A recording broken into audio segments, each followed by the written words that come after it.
Bonjour, aujourd'hui nous allons vous présenter Le chercheur d'or de Le Clésio. Alors, tout d'abord, Archana vous présentera l'auteur, puis je vous présenterai le livre en général. Elle vous présentera les personnages. Je vous ferai un petit résumé de l'œuvre, puis nous vous présenterons les principales thématiques de l'histoire. Nous allons analyser un passage et pour finir, une petite conclusion. Alors là, je vais vous parler de l'auteur. Il s'appelle Jean-Marie Gustave Le Clésio. Il est né le 13 avril 1940 à Nice. Et puis en fait, c'est un romancier et nouvelliste français.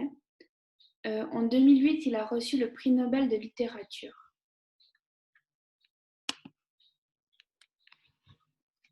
Alors, ce livre a été écrit en 1988 et c'est une œuvre de l'époque classique. Le champ lexical servant de fil rouge au récit est celui de la mer. Ce roman est une autofiction car l'histoire est racontée à la première personne et est inventée et racontée par le héros de cette dernière. Une autobiographie, au contraire, c'est une histoire où le narrateur et l'écrivain sont la même personne. L'autobiographie est le récit de la vie de l'auteur et est donc une vraie histoire. Le Clésio écrit à la première personne, donc en focalisation interne. La voix de ce roman est intradiégétique et homodiégétique, plus précisément autodiégétique, comme le narrateur est le héros de l'histoire. La voix narrative leclésienne est diariste, c'est-à-dire qu'elle écrit son roman comme si c'était un journal intime.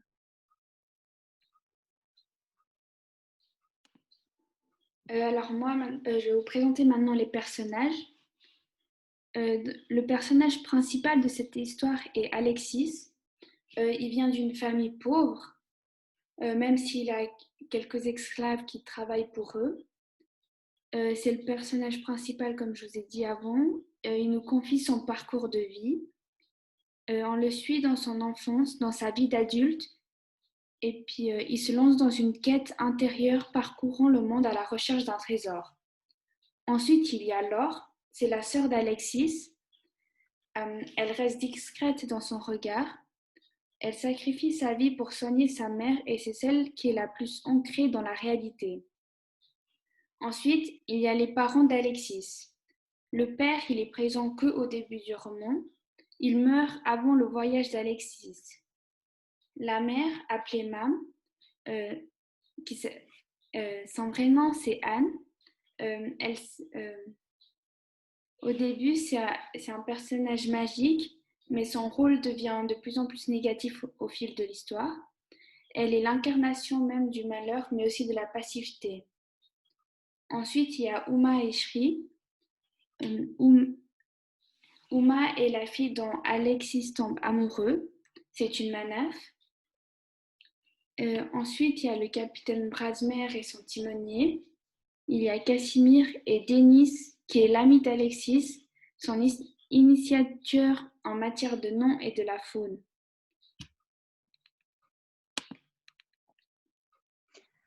Maintenant, le résumé de l'œuvre. L'histoire commence à l'enfoncement du Boucan en 1892. Alexis a 8 ans et il habite dans l'enfoncement du Boucan avec sa sœur Laure et ses parents. Il aime beaucoup la mer et va souvent se promener dans les champs de canne jusqu'à la mer avec son ami Denis. Il aime aussi beaucoup se promener avec sa sœur et se cacher avec elle dans un grand arbre que Laure appelle l'arbre Chalta du bien et du mal. Le père d'Alexis est au bord de la faillite, mais espère s'en sortir en amenant l'électricité à la région grâce à un barrage. Tout se passait très bien jusqu'à l'ouragan. Celui-ci détruisit leur maison et tous les aménagements pour le barrage, forçant la famille à quitter leur maison et s'installer ailleurs. Ils habitent dès lors à Forestside. Alexis va dans un pensionnat jusqu'à la mort de son père, qu'il doit remplacer au travail pour subvenir aux besoins de la famille. Mais Alexis garde toujours en lui le désir de poursuivre le rêve de son père, soit de trouver le trésor du corsaire inconnu. il part sur le Zeta, le bateau du capitaine Bradmer. Pendant le voyage, il apprend à tenir la barre avec le timonier et dort sur le pont. C'est là qu'il rencontre Casimir, un marin. Une fois à Rodriguez, il va jusqu'à l'Anse aux Anglais, la vallée représentée par les cartes au trésor de son père. Il passe plusieurs années à chercher les repères lui permettant de trouver le trésor. Durant ses recherches, il a fait la rencontre de Uma et son frère Sri après avoir fait un malaise. Il a donc partagé son temps à l'Anse aux Anglais entre sa chasse au trésor et sa nouvelle amie. Il est allé pêcher, nager, faire un tour en pirogue avec Uma, et au fil du temps, ils se sont beaucoup rapprochés. Il a finalement trouvé 2 cachettes, mais elles sont toutes les 2 vides. C'est ce qui a poussé Alexis à se porter volontaire pour partir à la guerre.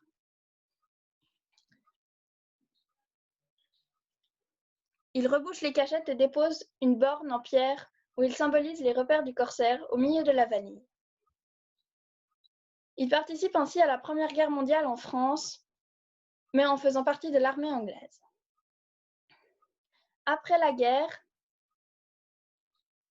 il retourne à Forestside où il peut profiter de son temps avec sa sœur, grâce à la prime qu'il a reçue pour avoir participé à la guerre. Il retrouve également la place qu'il occupait auparavant dans son travail. Malgré tout ce qui lui est arrivé, il décide de repartir à bord du Zeta pour Rodriguez en 1918 afin de trouver le trésor et de revoir Uma. Pendant la traversée, le capitaine lui raconte la mort du timonier. Une fois de retour à l'Anse aux Anglais, il cherche le vieux tamarinier sous lequel il avait installé son campement lors de son premier passage. Ce dernier est désormais couché. Alexis passe plusieurs jours vers l'arbre avant de partir à la recherche d'Uma. Ne l'ayant pas trouvé, il continue ses recherches du trésor. Il finit par comprendre qu'il n'y a plus d'or sur cette île et il remarque que les repères du plan correspondent aux constellations. Lorsqu'il reçoit une lettre de Laure lui annonçant la mort prochaine de leur mère, il décide de retourner à Forestside. Avant son départ, un ouragan frappe Rodriguez et le lendemain, Alexis découvre l'épave du Zeta dans les récifs. Il retourne chez lui et va voir ce qu'il reste de leur domaine. Il ne trouve que l'arbre Chalta du bien et du mal. Pour redonner le sourire à sa mère malade, il lui raconte comment c'était avant. Puis une nuit, Laure vient lui dire qu'elle est morte et il assiste à son enterrement. Il retourne à l'agence maintenant dirigée par le cousin Ferdinand où il travaillait et devient sirdar, c'est-à-dire qu'il doit surveiller les travailleurs dans les plantations de canne à sucre. Tout se passe bien jusqu'à ce qu'il aperçoive Uma parmi les travailleurs. Il la cherche partout, mais c'est finalement un soir, sur une plage déserte, qu'elle vient le rejoindre. Ensemble, ils vont se réfugier à Mananava. Laure, quant à elle, va vivre avec des religieuses dans un petit couvent. Uma retourne souvent voir son frère dans un camp de réfugiés, et lorsque les réfugiés sont renvoyés chez eux à Rodriguez, Uma les accompagne, abandonnant Alexis.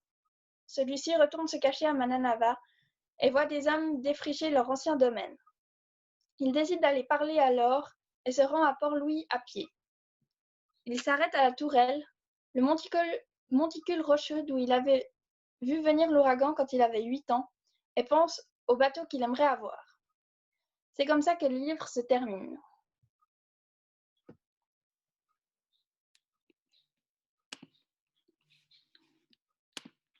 Maintenant, je vais vous parler des thématiques principales. Il y a l'exotisme, le voyage et la réécriture de la chasse au trésor. Moi, je vais vous parler de l'exotisme et du voyage. Alors, déjà, je vais vous dire c'est quoi l'exotisme. L'exotisme est un phénomène culturel de goût pour l'étranger. Donc, le voyage et l'exotisme sont reliés. Dans ce roman, Alexis traverse de nouveaux espaces où il rencontre des choses étranges que l'on peut appeler l'exotisme. Ce roman est un roman de voyage dans lequel les déplacements, les voyages, ainsi que les navigations du héros Alexis vers les terres lointaines à la recherche d'un trésor caché dans l'île Rodrigue attirent l'attention du lecteur.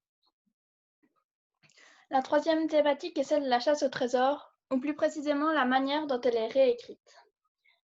La chasse au trésor est une quête semée d'embûches, avec pour but la découverte d'un trésor, souvent représenté comme un coffre rempli de pièces d'or. On peut considérer cette quête comme une utopie. Les cartes sont difficiles à interpréter parce qu'il faut d'abord trouver l'île dont il est question, puis suivre les indications, souvent énigmatiques de ces cartes, tout en espérant que cette dernière ne soit pas une fausse. Les trésors cachés sont souvent aussi considérés comme des mythes. Et dans ces mythes, il est souvent question d'une île paradisiaque perdue au milieu d'un océan, que le corsaire a trouvée par hasard. C'est ce qui rend une telle quête extrêmement difficile, ou la plupart du temps impossible. Les personnes qui croient savoir à quelle île la carte qu'ils possèdent correspond se lancent dans cette chasse au trésor en étant persuadés de réussir. Ils abandonnent tout ce qu'ils ont pour une quête presque impossible, et pourtant ils sont sûrs d'avoir raison. C'est pour ça que lorsqu'ils se rendent compte de leur erreur, ils n'ont plus rien, et c'est aussi pour ça que la chasse au trésor est une utopie. Maintenant, je vais vous lire une partie du roman. C'est à la page 11 du livre et puis c'est le début du roman. De plus loin que je me souvienne, j'ai entendu la mer, mêlée au vent dont les aiguilles défilent là-haut, au vent qui ne cesse pas, même lorsqu'on s'éloigne des rivages et qu'on s'avance à travers les champs de canne, c'est ce bruit qui a bercé mon enfance. Je l'entends maintenant au plus profond de moi. Je l'emporte partout où je vais. Le bruit lent, inlassable, des vagues qui se brisent au loin sur la barrière de corail et qui viennent mourir sur le sable de la rivière Noire. Pas un jour sans que j'aille à la mer, pas une nuit sans que je m'éveille, le dos mouillé de sueur, assis dans mon lit de con, écartant la mousquetaire et cherchant à percevoir la marée, inquiet, plein d'un désir que je ne comprends pas.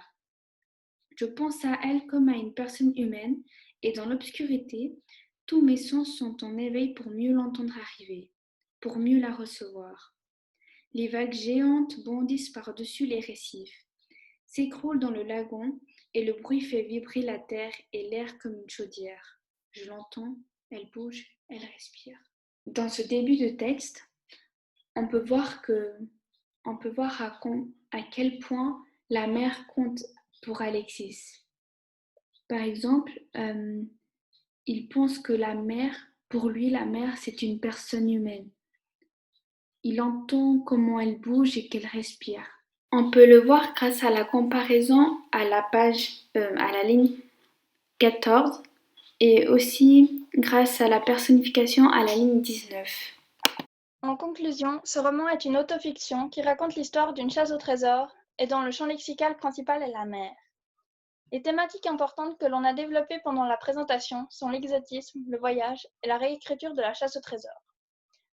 Pour finir cet exposé, on se demande si ce livre est un roman initiatique. Pour moi, c'en est un, parce que le héros de l'histoire est en quête d'une chimère, mais il y croit plus qu'à toute autre chose. On peut aussi le voir sur la 4e de couverture. La dernière phrase du résumé dit qu'Alexis aura mis 30 ans à comprendre qu'il n'y a de trésor qu'au fond de soi, dans l'amour et l'amour de la vie, dans la beauté du monde. Cette phrase est pour moi la preuve que c'est un roman initiatique.